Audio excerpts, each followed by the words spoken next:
Ms. Kwyn, how you doing? I'm doing good. How are you? Good. Thank you for joining us. Thank you for having me. Absolutely. Absolutely. I wouldn't have it any other way. Thank you so much. We're going to start in just a minute. Okay, sounds good.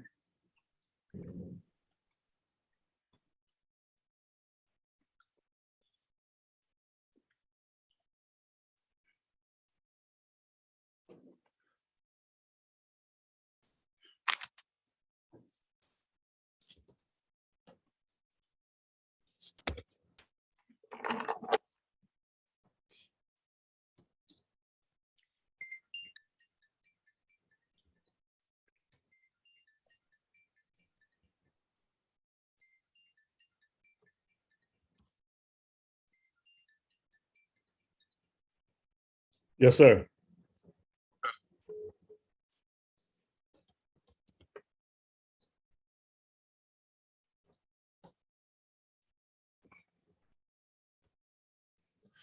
Okay, Brother Byron, I just wanted to make sure you were here because we're waiting for you. Now we're ready to go. All right. Nice glasses. Thank you, sir. How many fingers I got up? All right, we are just about ready. All right, good. Good evening, and welcome to the University of Wyoming Black Studies Center webinar. And my name is Frederick Douglass Dixon, and we're going to have a conversation tonight about cultural relevance. And in higher ed now, there seems to be some of those old or antiquated kind of thoughts revisiting and becoming very popularized while they're very polarizing.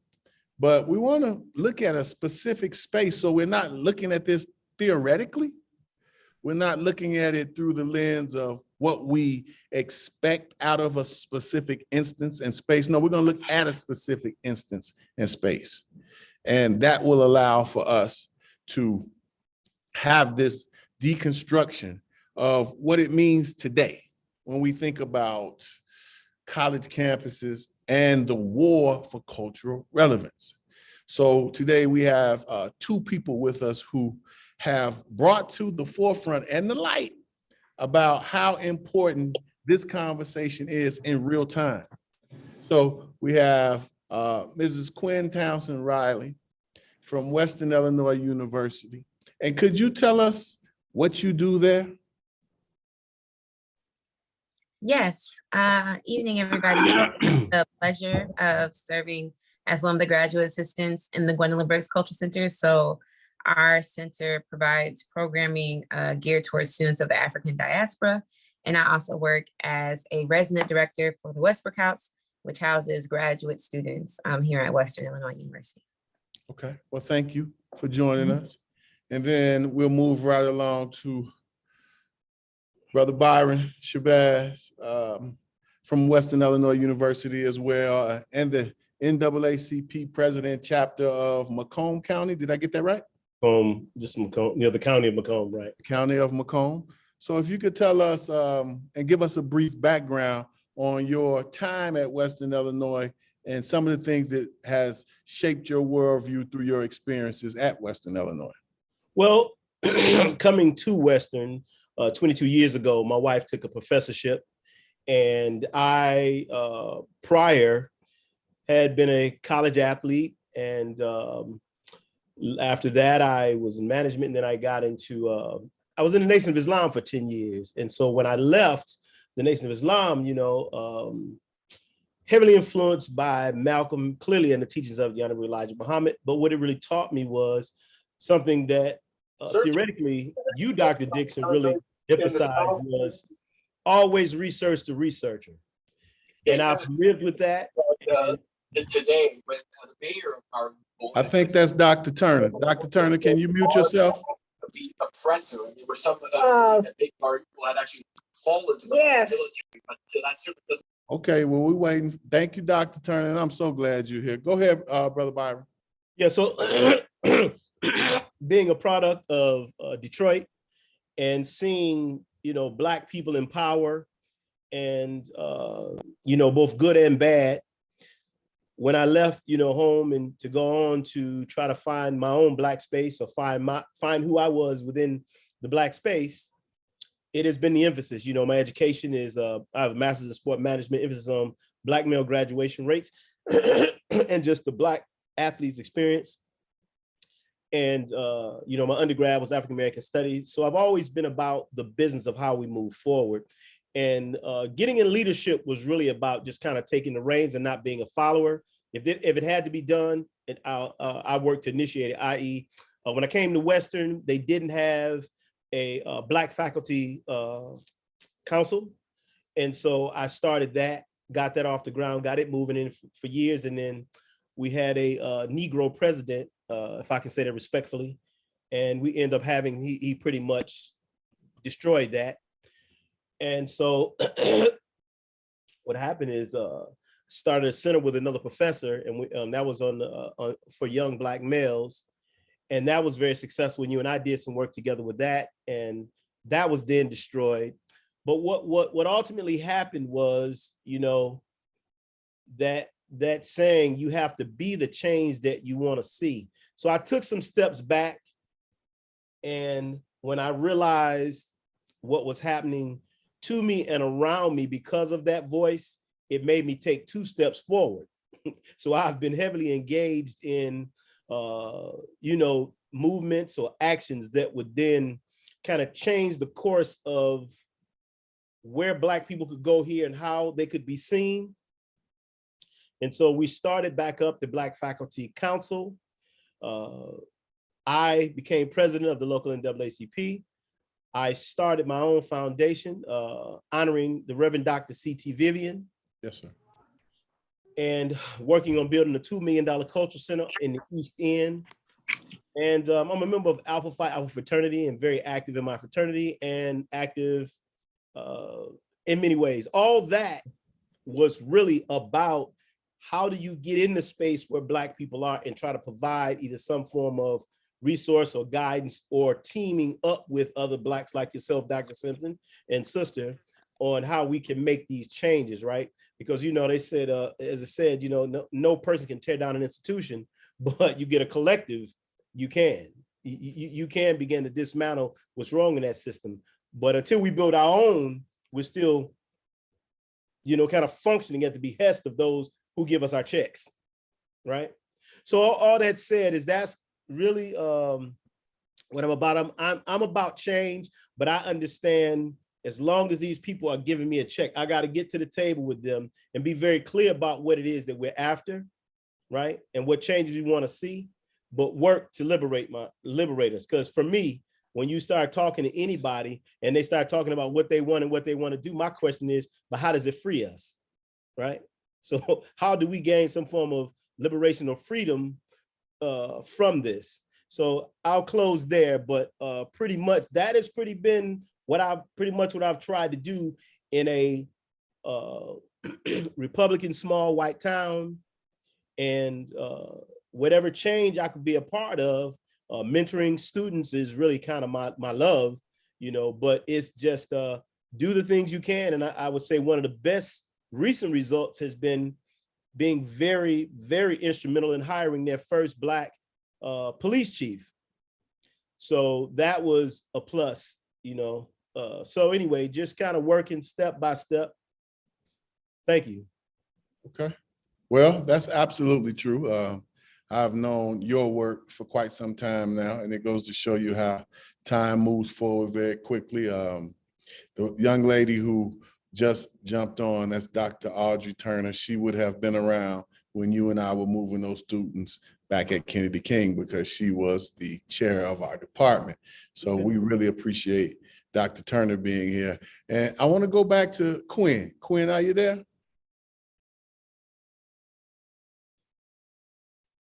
Yes, I'm right here. All right, Kwyn. So this entire piece today was brought about by activism and this way that people at Western Illinois that work with you and students had laid down this, what I call documentation. So if it didn't document, it didn't happen. If it didn't happen, it doesn't exist. Mhm. What you all produced in this video was, I thought it was just amazing to see how well you used the platform. I'm going to show your clip pretty soon, but could you tell us about the piece? And then maybe even if you feel direct, give an overthought or what you believe were the social conditions and determinant that brought about the need for this type of communication. Right. So hashtag Black at WIU really erupted after the murder of George Floyd during the pandemic. Before I even started my role here at Western Illinois University, it was a viral hashtag used by students on Twitter, on Facebook, and they're pretty much these intentional confessions from Black students who attend Western here, talking about their experience with microaggressions or institutional racism, or just blatant overt racism, such as being called the N-word in Macomb and just the surrounding area. And so the Black Student Association here at Western, as their advisor, I told them that they should probably aggregate all of those different like tweets and like posts and all that type of stuff. And originally we thought about, printing them all out and just like dispersing them on campus. But Shakira, who was the BSA president, who wasn't able to come here tonight, she thought it would actually be a better idea to have those students filmed to pretty much, like you said, document it, but also put a face to the tweets, because a lot of times when complaints are given to Western, they are really minimized because they think it's just like one person and just like one organization. But within this video, you can see it's a plethora of students, and it's really students from all different diverse experience that still come from the same toxic root of anti-Blackness and racism. And so within the film, everybody pretty much shares we all answer the same questions. It was filmed by Danielle Hughes, who was the former Black Student Association president. And we all are answering the same question about Western and our experiences here also within Macomb. So Kwyn, how would you compartmentalize or put in a space that we have now for people who are just joining us, who are not very familiar with the social atmosphere at Western Illinois? How would you be able to give them an insight that they would be able to follow your words that will come through the viewing of the documentary? What is it like right now as a Black student and a Black professional, particularly someone who works closely with the students? What is it like now? Today, I would say things are less congested, only because now, it's April. There have been like plenty of meetings since even before like this documentary has come out, where the groundwork is being laid in terms of like an anti-racist task force, in terms of like lots of different departments recognizing like their institutional racism. But overall, I would say Western still has a lot of work to go in terms of actually accepting accountability in terms of the harm that they have inflicted. And it requires like a lot from the students, and those students that have done the work, or the professionals, like we're leaving now, so there's a bit of sadness that I have, because I am concerned on if that ammunition will, maintain its flame, after we leave the institution, and if the powers that be will understand that this is still a need, even though like you no longer hear, our screams and stuff. But between like Macomb being a highly conservative area, like Dr. Byron touched on, but also just Western, it is there's just lots of residue from a lot of Black faculty that we lost, like back in 2016, including our African American Studies department. There's a discrepancy between different organizations who get funding, who don't, even though Western Illinois University does have a high population of Black students from Chicago, particularly Chicago. You would not see that reflected in our faculty makeup. You would not see that reflected and the employees that are hired here, you would not see that reflected even in our mission, right? It's almost like as if this is like another PWI, when really there's lots of Black students here. It's just that we're really silenced and kind of just pushed off to the side, unless it is time, you know, for us to be pushed forward. And that's where, sorry, I had a call. And that's where like the manipulation comes through as well. But I would say things are a little bit less congested. I'm usually one of those people that are optimistic in terms of social justice. So I would say if you talked to me last year after we had that Trump organization come on campus, I'm sorry, I don't know why these people keep calling me. If you would talk to me last year when the Trump organization came on campus, I would have told you that things were very dangerous and things were very isolating, and things were very just hard for me to be here. But a year later, I feel a bit more tied to my community, and I feel a bit more, I don't know, I guess I feel a bit more ambivalent, I would say. Well, here's another follow-up question to that, Kwyn. When we inject the term cultural relevance as it is associated with Black students at Western Illinois University, which many of them, when they come from Chicago, many of them are from Chicago public schools. Right. And a lot of them come from inner city areas that are not only impoverished, but marginalized. So to think about the word cultural relevance for Black students at Western Illinois, what comes to mind? I think about the relevance of our Chicago music, our Chicago food, but also just like our Chicago Blackness. The being in Macomb, it really brings a whole different definition of food desert for me out here. Just in terms of the fact that like there really is not a lot of places for us to eat. And I am a South Side Chicago girl. Like I grew up in Chicago schools. I represent Roseland all day. So to have all the different food options that are, you know, relevant to my ancestry, and to come to Macomb where there's just nothing but Subway and Taco Bell and, you know, McAllister's Deli, I think just shows first that the city is not prepared for Black people, but also that they do not want Black cultural anything here. Like there really isn't a soul food place, you know, that we could order from for, you know, Black History Month. There isn't a place where we could go roller skate. There isn't a place where we could host an open mic. The only thing that we have is the Multicultural Center on campus. And even that space, you know, does have to close at a certain amount of time. And it doesn't actually cook the food. It doesn't host the music. When the students do want to have, you know, parties and stuff on campus, they're really heavily surveilled because lots of university faculty do not trust, you know, when they see a big group of Black students, they think automatically the word says something bad is going to happen. And therefore, lots of students, because of the relationship right now between Black folks and police, it's very, it's very scary to go to an event and you see just like a whole host of like police cars for no reason. You think instantly that somebody died and that not it's like a party, you know? So in terms of cultural relevance, I always say there just needs to be a cultural presence here that I don't see at Western at all in terms of our Blackness. And it's really sad. But Byron wants to say something. Well, I do not. Go ahead, Brother Byron, please. I do not discount what you said. Let me tell you the beauty in what you said, though. Having been here for 22 years, I've watched it go the ebbs and flows, right? And there's times where it's really good. Some action will take place. Nobody wants to take responsibility on either side, and then it goes down.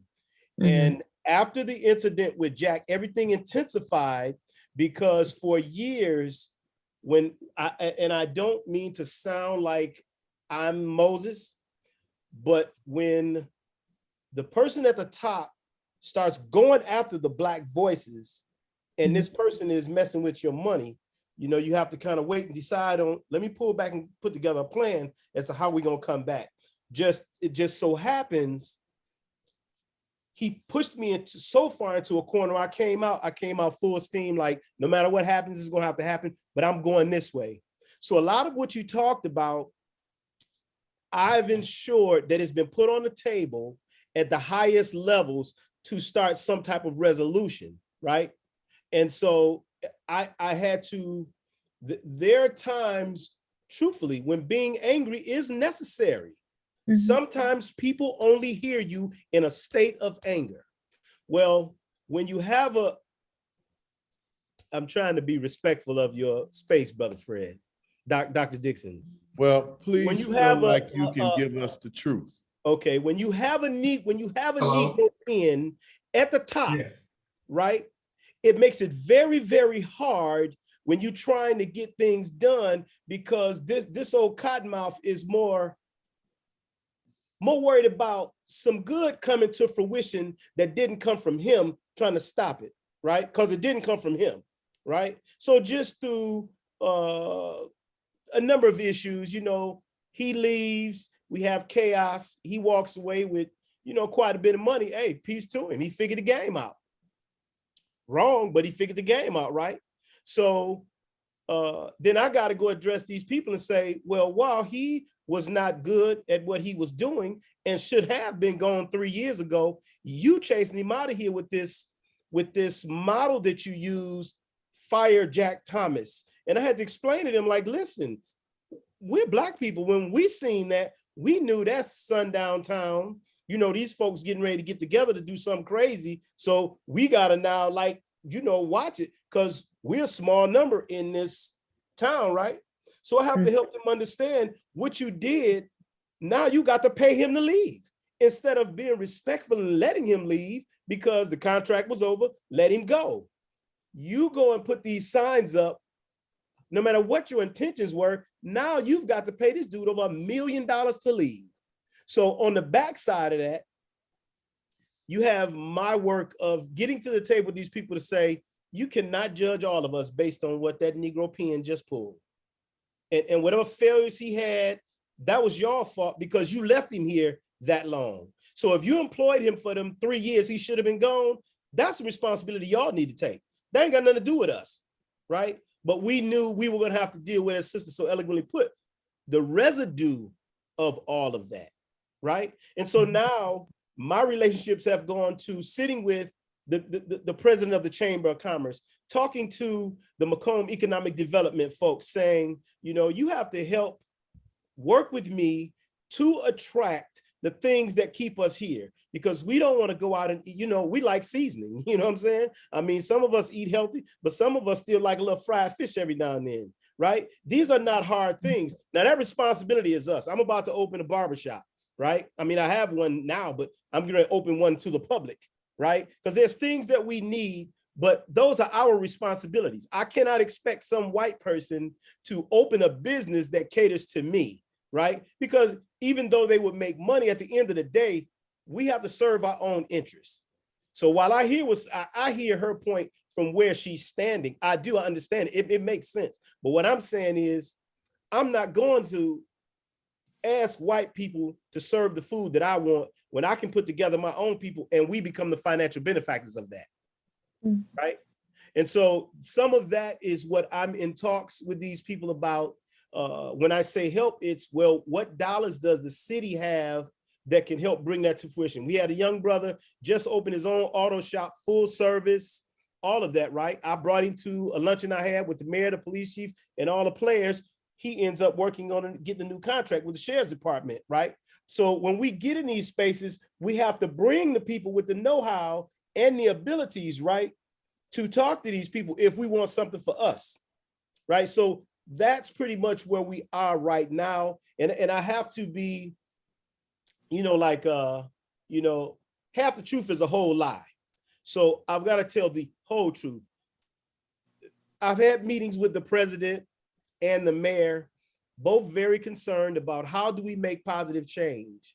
But what I've also been clear about, we can't go through a whole bunch of meeting to meet. So when we talk about the meeting, about the meeting that's coming, and then we're gonna meet about the meeting that's in 2 weeks. No, right? So, and they both have been very good about helping to institute some things to help bring about that change, right? As Sister alluded, we have this new racial justice committee. My wife is chairing that, so I can tell you, whether I sound biased or not, this thing is moving forward, right? This thing is moving fast. So much so they're getting ready to hire a new person to help to see this through, right? I mean, to be in a DEI position, right? And that's going to be a start, but it still takes that Black collective and that choir, that voice to say, these are the things that we want, you know, as it relates to the things that the university can provide, you know, and have that same talk with the city. I've had that same talk about helping Black businesses get started. I know where some funding is. I know how things operate. And I try to make sure those who are out there doing it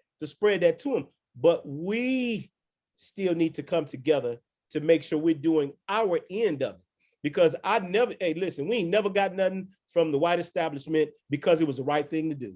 It always took a push or a protest or some type of action to say, well, since you don't have a conscience, let me at least remind you of what you're supposed to do. And then the good white, okay, let me not go.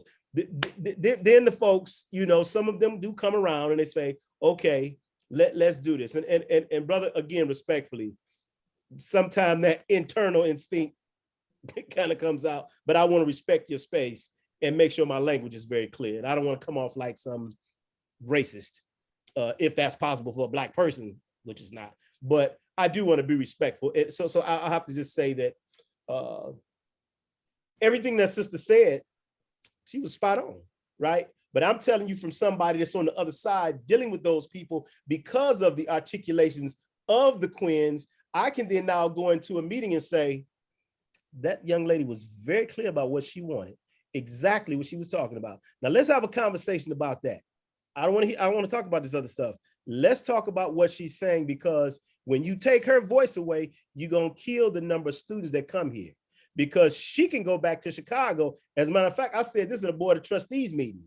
They can go back to Chicago and talk to enough people and say, you don't want to send your child on to Western because they can have this type of experience. And it don't take much, right? And I'm going to give you a quick example and I'll move on. But when I first got here, this is the power that it used to be. Do you know the Black churches in Chicago, the Black fraternities in Chicago, the Black men's organizations in Chicago, or these just organizations literally used to pay for bus loads of kids to come down here for the weekend on their college visits. The university take care of them, put them in rooms, boom. Look what the numbers used to be. When they messed that relationship up with them, saying they don't want people from certain sides of Chicago, certain sides of St. Louis, and those people got wind of that, I get these phone calls. Brother Byron, we're not sending no more people down there until we know circumstances down there are better, right? So the voices of the Kwyns of the world who can articulate a point very clearly in both their language and ours, I told them, I said, that's the one you don't want to cross, right? That's the one you don't want to cross, because that's the make and break of Western Illinois University. Thank you for giving us the outline of that. And this forum, for clarity, Brother Byron, this forum is for us to be as straightforward as we possibly can. And that's the use of us being here together.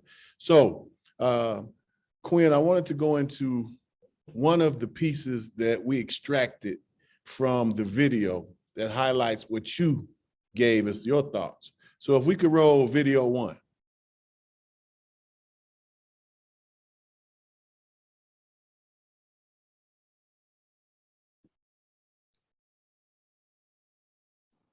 Give me just a second.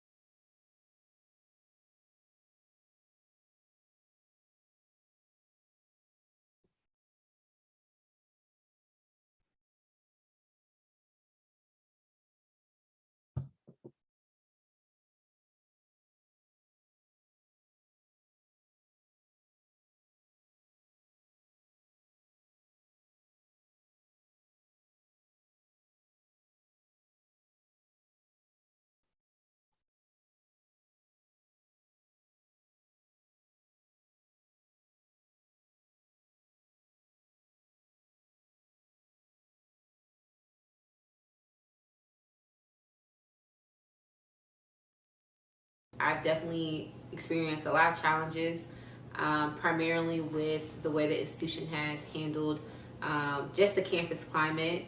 Last year, politically, we were really polarized, not only between like Democrats and Republicans, but Trump supporters and those who didn't support Trump, and social justice and like Black Lives Matter. And a Trump organization registered a table to do voter registration, but they were also like really advocating for people to vote for Trump. And they were publicly, you know, on campus, and this is a public institution, so they had that right. But another grad student who works in the scheduling office had no idea that they actually scheduled the table.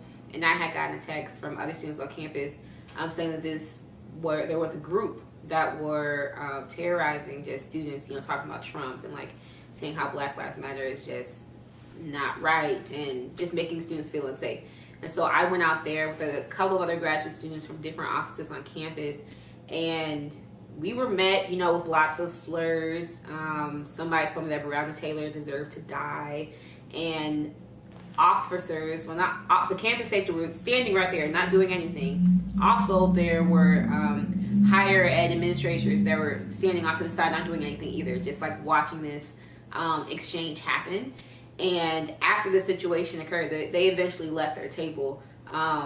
The president of the university sent out an email saying graduate students should not be protesting during the time that they should be in their office.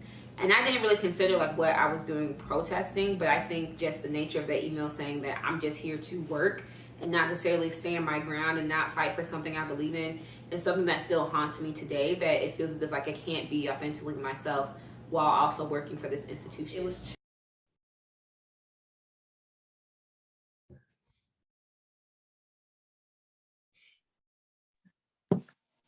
Okay, so as we listen to your words, Kwyn, could you tell us, now that you've heard those words over and over again, what prompted you, and by the time that you actually made those comments, what pushed you to this point? Yeah, so just to, I guess, to reiterate context, last year, I want to say this had to be in November, around the time of the election when Trump was running again. Turning Point for America came to our campus outside of the University Union, and they propped up their own table, and they were doing voter registration. And in my context, at least what I thought, you cannot conduct voter registration and also advocate for a candidate. I was told if you do voter registration, it would be unbiased without any type of, you know, promotion.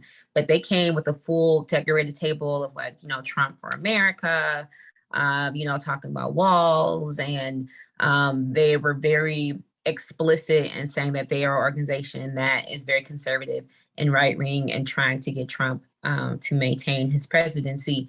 And so at that time, this is after there was a Black Lives Matter protest at Western, where there was lots of names of staff and faculty at Western Illinois University being named. And so my supervisor was not named, but a couple of graduate students in my cohort, their supervisor, who actually works in the Office of Student Activities, his name was mentioned, his wife's name was mentioned. There was people in the financial aid office that was mentioned, and all of these people, right? And this is like years of just racial harm that Black students have been feeling from the same people over and over again, like people who have graduated to the people that just came here as a freshman. And so we create this type of accountability council, trying to figure out how to hold faculty and staff, you know, accountable outside of like going through the Title IX office and like, you know, going through HR or whatever. So while we were on a call for that, that is when I got the text message from a student that was a part of BSA at the time, that she felt like she was unsafe. And that's when I told the other grad students, I said, hey, I'm about to go outside because they need to leave. And anybody that's gonna make any of my students feel unsafe, that's when I have to intervene, because clearly nobody else is doing anything. And I am such a compassionate person, and I don't like bullies. And so it just literally just gave off this type of trigger for me that was like, okay, there's bullying happening, somebody needs to stand up. And so once other grad students saw me go ahead and leave, that's when we all went out as a group. It was myself and like just one other Black person. It was majority white people talking to these, you know, conservative white people and being like, hey, like, why are you guys here? What are you doing? Who told you could register a table? They weren't giving us any type of information. They just kept yelling at us, like, and I had my name tag on. And so they could tell, like, oh, like, you work here, like, this is where our tax dollars are being spent for you just to yell at us in our faces, and nobody was yelling. And the whole thing is filmed like on their Twitter. They used it, you know, as propaganda to pretty much say that we're trying to censor free speech or whatever. But like I said in the video, you know, our bosses, not mine, but our bosses, were just off to the left, not intervening at all. These are white people, that are director of these full centers, just watching this, whole like very, very tense conversation just unfold. Just watching it. Campus police, is just right there and nobody is still really removing them. And it got to the point where, we start going back and forth, about like Black Lives Matter and like why they shouldn't be saying these things.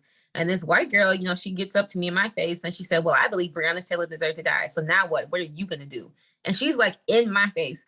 And when I tell you, it had to be Jesus himself that pulled me back because her life almost died that day because the Chicago truly almost came out and then y'all wouldn't see me on this call. But instead, I was just like, wow, like she really said that, like, wow.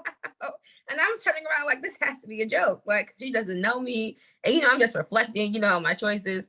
But that is when, at that moment, the rest of them started tabling up. And like, I think somebody was like pushing me back because I guess like my arms started getting, fist up, natural Chicago instinct.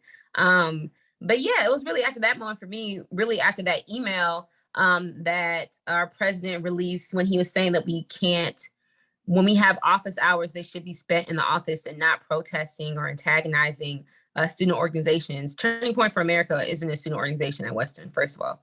But secondly, I think it's very convenient for people to not talk about things that matter to their lives. And I think white people have extreme privilege to say, oh, I don't want to talk about Black Lives Matter today. It's not professional. Or, oh, I don't want to talk about transphobia today.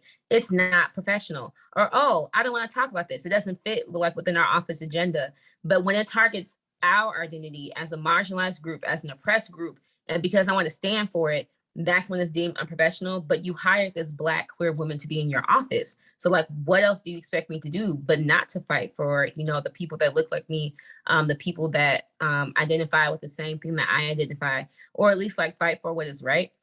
So I'm grateful that at least within the MCC, like my supervisor, like Rocio, she really understood and like she had our backs because other GAs, like they were at the risk of being terminated from their position because I said it was filmed.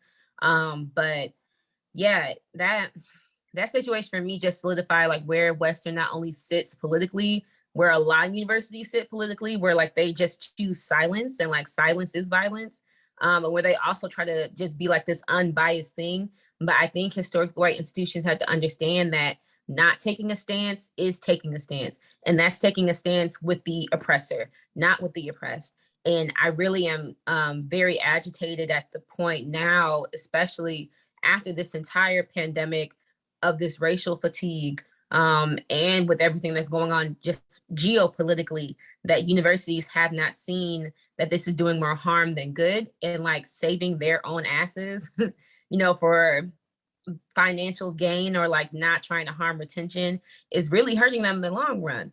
And we have documents, to prove that. So. Well, I think you make a great point when you talk about the versatility, the flexibility, and the fluidity of the response of white privilege. Like there is always this list of expectations that those who exert their privilege in the heat of an exchange, they expect certain things to go a certain way. So to have the police not intervene, to have a few administrators who are literally right there not intervene, and then have that turned around to where this idea of how you responded to this aggressive act become the problem. It's all par for the course in business as usual. Yeah. Like that is what they're expecting. So if you could give us the very first picture, not the second video, but the very first picture. These are some of the things that we extracted from the video. So when you think about this particular comment, I'm not sure if you remember who actually provided this comment, but what does this make you think about, Kwyn? For me, this just provides another example of like the covert racism.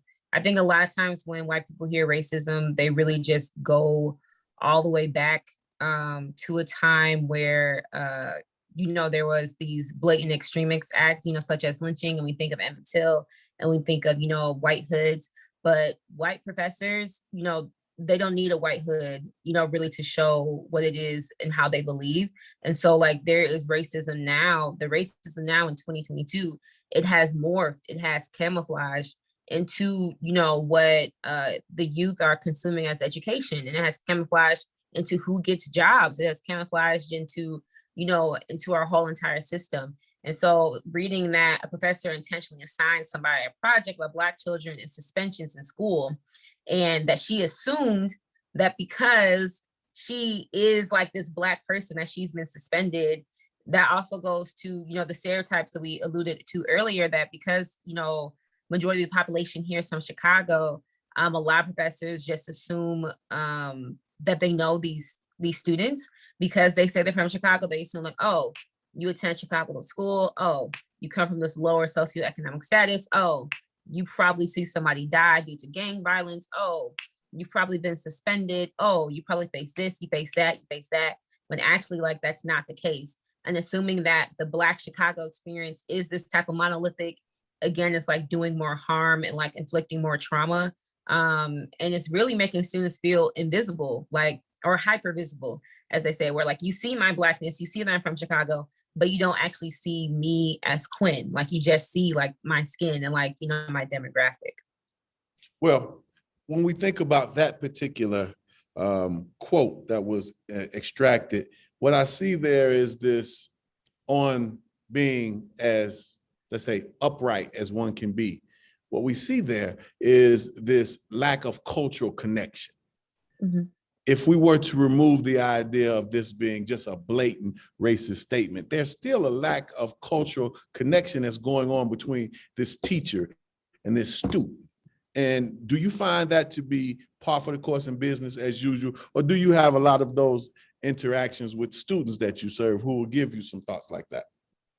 Yes, absolutely. There are a lot of students who talk about instances that are similar to this one, or instances, I know Shakira was telling me when her to cover an example of genocide. And she was like, oh, Kwyn, like, can you help me think of a historical part of genocide? I said, well, why don't you write a communal passage? Like, it was a lot of us that died, literally during the transatlantic slave trade. Like, I think that'd be really brilliant. And her teacher denied that. And the teacher said, the professor said like, oh, well, I want you to cover something more pertaining towards like the Holocaust or that type of like oppression Olympics, and also like erasure doesn't do good for, identity development as Black students, but also just like cultural relevance as we're talking about, because you're literally saying like, oh, we're just going to nix that and focus on something that's Eurocentric. And that's not actually right history. That's just more white history. And I think in a lot of historically white institutions, they're just whiting a lot of like the Blackness out, especially when we see everybody banning things, from critical race theory and books and everything else like that. I've had, students, when we had our Black History Month showcase, like professors were not allowing students, to miss class, like a rehearsal, they're doing the whole pitting against academic and student affairs. Just like this stuff that is really disappointing to see, again, because there are lots of Black students here, lots of beautiful, brilliant Black students. And I am worried that in the classroom, they're just not given that opportunity to actually learn. Like they're just continuously muted and cast off to the side. Okay. At this point, I want to begin to ask those of us who are participating to give us your thoughts in the Q&A and give us your thoughts in the chat about, now that you can understand the conversation. Please give us your thoughts in the chat. We want to open this up. And I want to go back to Brother Byron. With your experience at Western Illinois, when you saw that last quote, what was something that you could relate to, and how does that represent some of the things you may have conversations with students about? For me, it's not that I encourage them to, someone might say, do wrong, but I say stand your ground. If you want to do research on something, be very adamant, and make them put in writing why they can't. Because, isn't that the educational experience, right? So this is why I spend time mentoring them to teach them that, yeah, there's a system that is in place, but every system can be broken, right? you just got to outthink it, right? Or you've got to create some kind of collective, to say, this is another way we can be. Because as I've repeatedly said, we've got nothing as it relates to justice and righteousness and liberation because we ask for it. The system is literally just not set up that way. And so what I tell them is you prepare yourself as best you can, go to class prepared, read everything you need to do, so when they ask you that question, you can answer it, but you can say, and you understand, and add your own experience in there where they left that out, right? So it's only going to change when we push for it to change, because truthfully, you're a historian, you can tell me differently, but we've just not experienced, since we've been in the hands of the oppressor, that they just did what was right because it was the right thing to do. It just is not going to happen. And so I take it as when they come that way, I just come back with what I believe or what I think, or here's another method or some other way around what they say. Because, the question is this a right or wrong issue, or is this just how you feel? Because you can't tell me, I'm looking at your syllabus. I don't see what you're saying that I had to stick to some Eurocentric model. You didn't put that in your syllabus. So for me to be able to do this, now I'm going to say, okay, is this an act of discrimination, right? Because that's what it sounds like, because there's nothing in your syllabus to say contrary to that. So if that's what you're doing, am I to assume that you are discriminating against me, right? But they have to be taught how to navigate it that way. And that's what mentorship is about. That's why I pulled you in to do some work with us here with these Black male students, right? Yes, sir. But or whether whatever, I love Sister Kwyn. I've been in meetings with Kwyn, and what I love about Kwyn is the Kwyn you're talking to right now is the same Kwyn as in the meeting with these other folks. Kwyn don't do the Negro step. She don't get in there, well, I'm trying to keep a check, so let me act like this. I'm in meetings with Kwyn, and that's the Kwyn that's in there, literally. So it's always, how do we work together to meet an end? You know what I mean? My wife does the same thing, because she has some stories. You have to interview her at some point, but she can tell you some stories, man, that is just incredible. That oh man, I don't want to tell you. I'd really rather let her tell you. We've both just dealt with this system, but instead of tucking tail and running away, we decided if there's nobody else here fighting for them, if we leave, what are they going to have? Absolutely. Nobody else is standing up for them. And so After that's how sacrifice comes success. Yes, sir. Right? Yes, sir. So I wanted to make sure that we would, again, give the audience a chance to give us your thoughts in the chat and the Q&A so that we can have a dialogue as we begin to move forward and headed towards the wrap up of this. So if you could put up the second quote.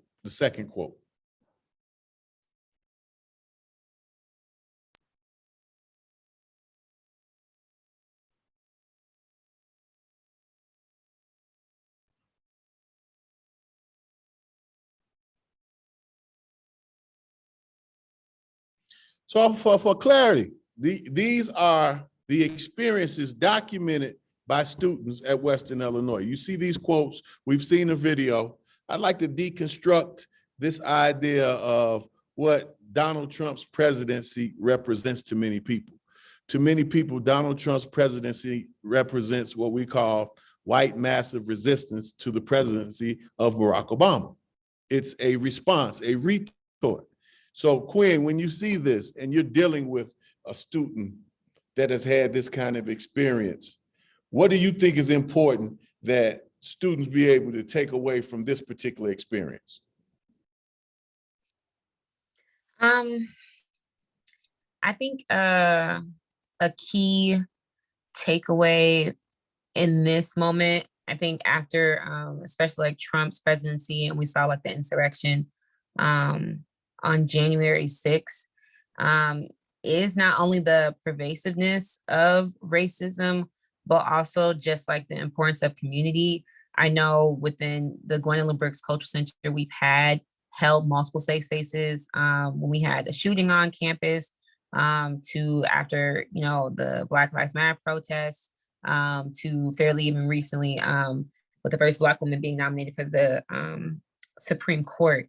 And so something that I try to do with students is at least allow them to feel like what it is that they want to feel, because I've never seen any Black person actually being allowed to be angry. I think there's been some type of romanticizing of passivity and a romanticizing of just like submissiveness. And I really try to tell my students that there is justice like in their anger and their rage.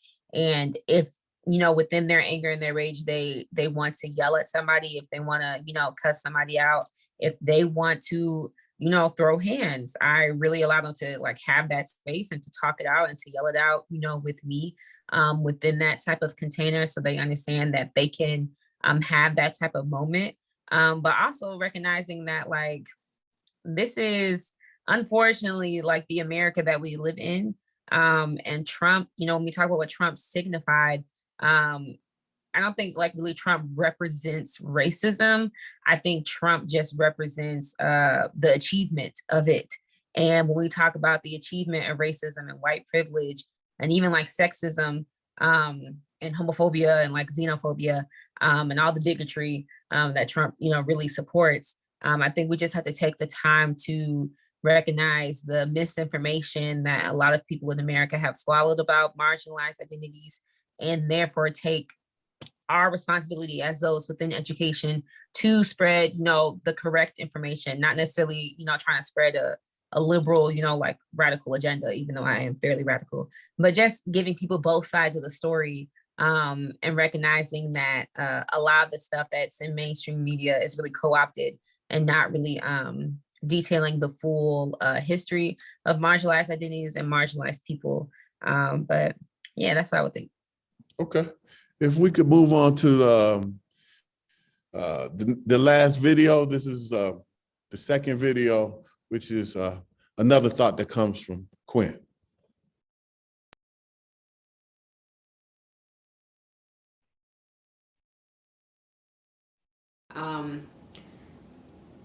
Yeah, I just feel like Western has a lot of work to do, and for it to hold so many Black students as they do have, there should be way more Black professors, there should be way more Black programming, there should be way more Black funding, you know, from Black alumni, even just attending like the homecoming and just seeing the ostracizing, like the separating, you know, from a Black alumni council to like, you know, the white people who were like taking all over the parking lot, and the BAC was just like somewhere, you know, at Gwendolyn Park, which is what they wanted. But it's just, there just seems to be like a big distance between, I feel like, white students and Black students here. And just knowing the history, you know, from the fact that Western pushed out their only Black president into a lot of Black faculty and staff like leaving, I can just see like why, you know, one, Black students here don't feel welcome and they don't feel encouraged, but why nobody really likes this institution. The main reason why I did come here, you know, was like for the graduate program, and I really do love the students here in the community, but we are really all that we have here. And if the Black students specifically like were not here, I 100% like would not have attended. Like if I didn't work in the MCC, I wouldn't be here. Okay. I really like the articulation of you being able to talk about sacrifice and what that means. And in many ways, when it comes to that, Kwyn, I was always taught you have to sacrifice something very dear for someone you'll never meet. And that being, you know, the case, I think that you are now in a point in your trajectory as you complete your graduate studies and move along to your other endeavors, that this will be an actual example of what it reminds you of when you see it. And I'm sure that in your future travels, it will be something that will be very overtly tied to what you'll be doing in the near future. So I would like to move the last space of this, the last part of this space, to solutions. We've talked about some things very candidly. Brother Byron, what do you see as practical solutions for the future of this understanding and this hierarchy of cultural relevance at Western Illinois University? You know, and I'm sure you'll be able to identify with this. when speaking, I guess so I kind of clarify something. What I've seen too often is when we hire Black administrators, they get in these offices and they're so busy protecting their personal finances, right? Or their personal economies instead of telling the whole truth, right? It's, I'm gonna say what I need to say to keep my job and to keep in this space. And so what ends up happening is it further marginalizes the truth or the experiences of Black people, right? Because these people put this person in front of them that's only gonna tell them enough to make them happy and to let them off the hook, right? And then they say, well, you know, we got this person and we talked to them and they said, I'm sure we've all been in a meeting and you're talking to the white administrator and they talk about the Negro. Well, you know, we talked to so-and-so and they told us, right? So what ends up happening is we have to be willing to go into the space, which this is related to the solution. I try to go in these spaces, even if it becomes uncomfortable for those people, and whether they decide to invite me back or not, I try to tell the whole truth. And I remind them that I'm a Black man. I'm telling you what's happening to these people unapologetically, because you can't be better until you know all of the truth and what you need to do, because you got these people you hire with this certain skin color to tell you things that you want to hear, right? So now you throw your hands up and say, well, we have so-and-so in this job and they went out and they found this. Well, who are they dealing with? This one you hired don't even deal with these people, right? They hired somebody to deal with them. So they tell them have the truth. So a lot of the solution that's happening is, you know, in these meetings, you know, when I talk to the students, you know, and in the work that I do and where I am, I try to tell them the brutal truth. And then I'm always very clear. If you need me to take you in this space to have some people tell you to your face, let's do that if that's necessary, right? So a big part of the solution, you know, is willing to be totally truthful. You have to just tell all of the truth in regardless, and just accept the fact you're gonna be the Black person that they're gonna say, oh man, here they come. But you know what's gonna happen when they come.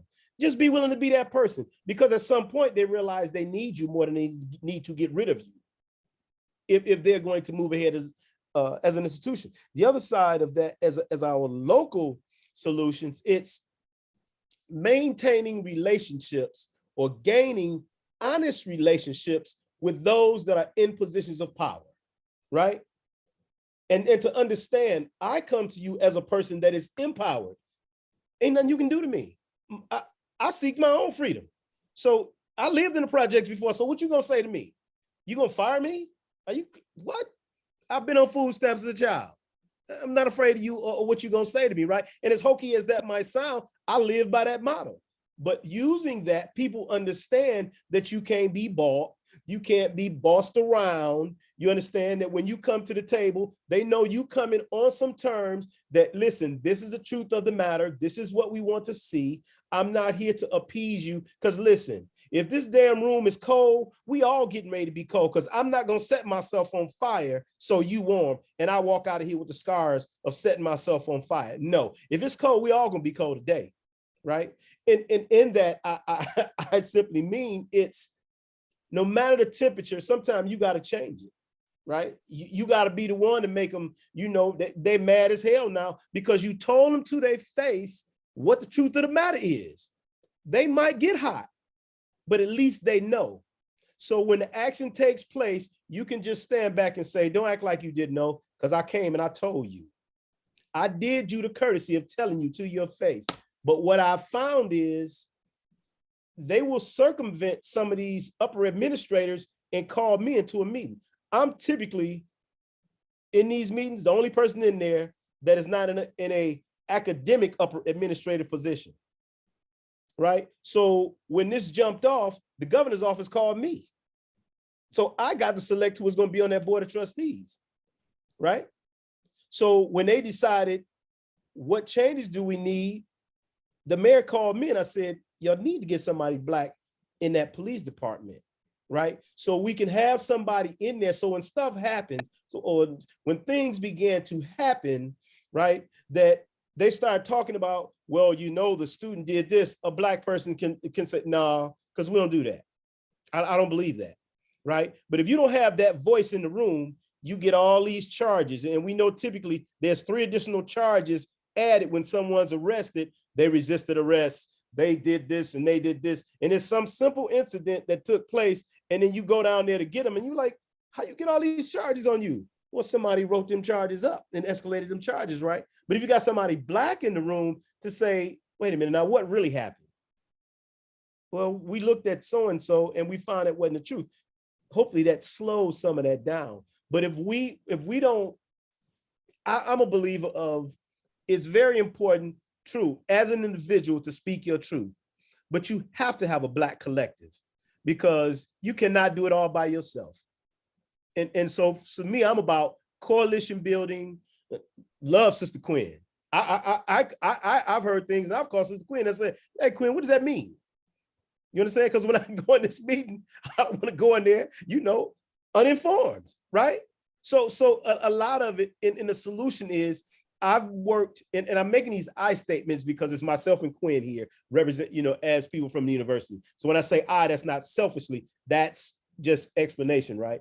But I'm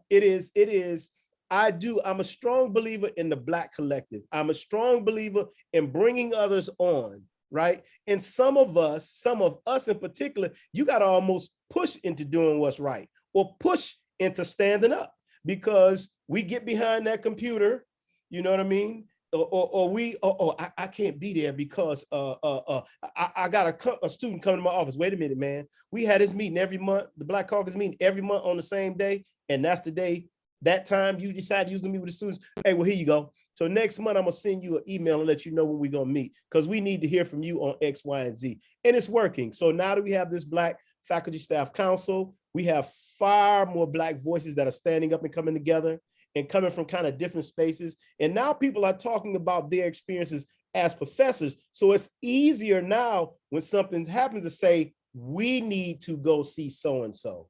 See, because if it just keep being me and my daughter and this other brother, myself and my wife and this other brother, it's like, here they come again. But when you take a collective in there, right, they know they can't just come after one person because now they got to deal with a whole cadre of people.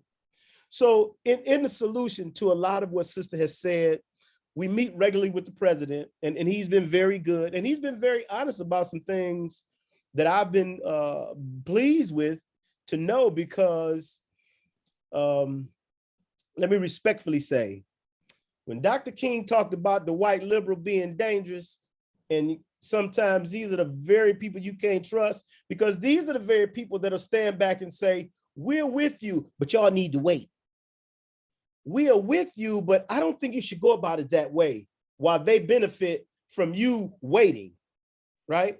So I've really come to see really how that operates, I should say, right? And so now it's when we start having these dealings and we do things, it's you always have to be willing to point out who the players are, right? Because if not, you'll find yourself in a room talking to some people you think are allies, and all they're doing is looking at you, listening to you to go back to another meeting to sabotage what you're gonna do.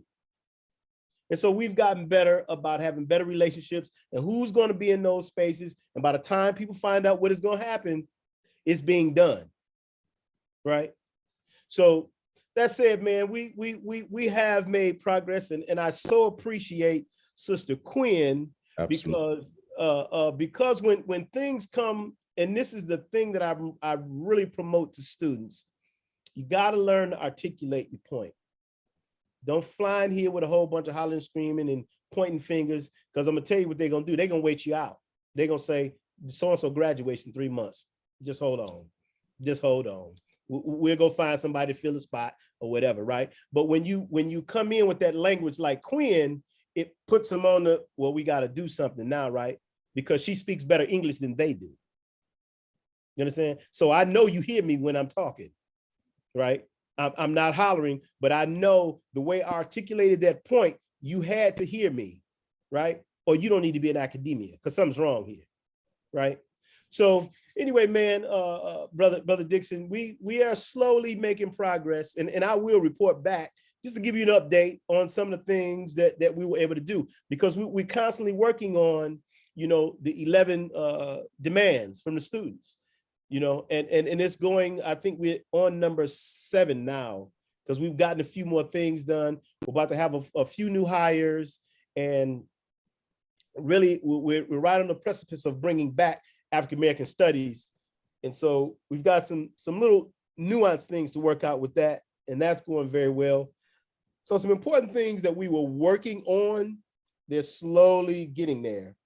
They're getting there. So I meet with the mayor and the president hopefully by the end of this week, and I'll have more that I could, report back to you. Well, I thank you for that. And I wanted to move to this closing remark to Kwyn. Kwyn, solutions. And I know that you are going to be moving along, but what's important for the next group up of those young students and young faculty members and those folks who are now becoming part of the academic scene? What do you think is important for them to understand about what needs to be done, or what has been coined the time and what must be done? Yeah, so I think an important thing that could be done in terms of addressing solutions is having a climate diagnostic survey that's given to students and faculty to answer in terms of if they actually feel as if they belong on an institution. I've been working with our institutional research department here at Western that usually works with the board of trustees to not just tabulate what the numbers are in terms of retention, like what college has the most majors, but also we need to have a Black survey for the Black students to see where they are in terms of involvement, to see where they are in terms of academics, but also to see where they're at in terms of mental hygiene, because all of these different type of experiences, again, with the harm, can impair that and can also distract them from graduating with enough racial fatigue. So I think a climate survey is definitely a powerful solution. I believe in all the anti-racist task force that are currently being formed at different universities across the nation that have the goal to decolonize and destruct the systemic influence of pervasive racism from a structural level, because we already know from an interpersonal level what it can sound like in dialogue, but from a structural level, what does that look like? And how can we make things a bit more inclusive? And I think it is definitely really, really time for, I attended this higher ed conference recently where somebody said that there shouldn't be any more historically white institutions. There should be a lot more Black people in college and universities. And so I think college access is something that we really should be talking about, especially coming from a city like Chicago, where we need to actually feed our youth the imagination that they can actually go to college and help them find the financial capacity to do so. Let that be in the form of scholarship, or let that be in the form of, mentorship or whichever, because there aren't many Black students attending college, let alone a community college level or the state university level. So I think that's the solution. And having dialogues like this, if universities can continue to fund to have dialogues like this, where Black students are honestly having critical conversations about racism, then I think that also is a powerful start to and solution. Mm-hmm.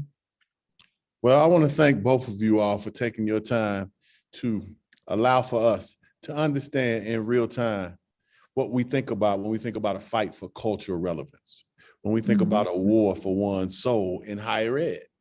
And I do believe that there are many spaces with systemic turns and protections and insulations that allow for this on many campuses. So many folks who came out tonight may have the thought that this is Western Illinois giving their thought, but this is one thought that resonates amongst all higher ed. And these are the same issues that you'll find University of Massachusetts, Amherst, UIC, Chicago. It's those things that are fundamentally the fundamental pillars of what white supremacy does in higher ed and academia, period. So I want to, again, Kwyn, thank you so much, Brother Byron. Thank you so much. So Kwyn, I would love for us to talk about, something that we talked about a little earlier.